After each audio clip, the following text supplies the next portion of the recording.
तो Spiderman brand new day का trailer आ चुका है, जहाँ पे ये ट्रेलर कैसा था?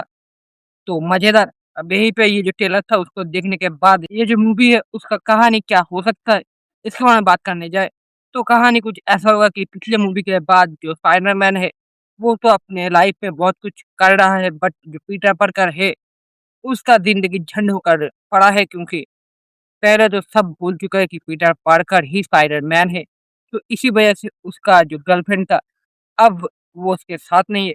अब इसलिए स्पाइडरमैन मतलब जो पीटर पार्कर है, उसका ज़िंदगी झंड हो चुका है। अब यहीं पे वो इस मूवी में म्यूटेशन है, उसके थ्रू गुज़रेगा, तो इसलिए उसका जो पावर होगा, उसके ऊपर भी उसका कोई कंट्रोल नहीं होगा।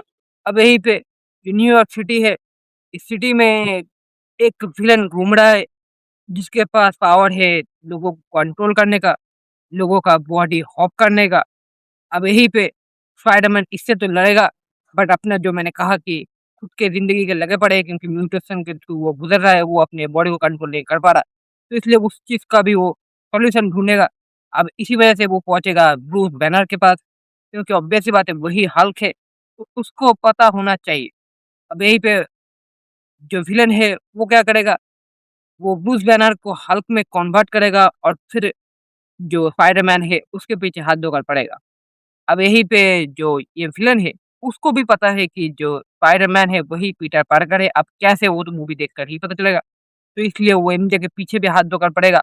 तो इसीलिए जो स्पाइडरमैन है वो मदद लेगा पाइसर का। तो ये सब इस तरीके से कनेक्टेड है जहाँ पे ट्रेलर देखकर हमको ये चीज़ें पता चला है बेसिक। अब यहीं पे ये ऑल ओवर मूवी कैसा होगा और मूवी का मेन विलेन कौन होगा या फिर होगी, वो तो मूवी देखकर ही पता चलेगा। अब बाकी ये मूवी आएगा 31 जुलाई को इंडिया में 30th जुलाई को, तो तब पता चल जाएगा बाकी ट्रेलर तो खतरनाक था और क्योंकि स्पाइडरमैन का मूवी है तो इसलिए उम्मीद तो है कि ये मूवी बेहतरीन होगा।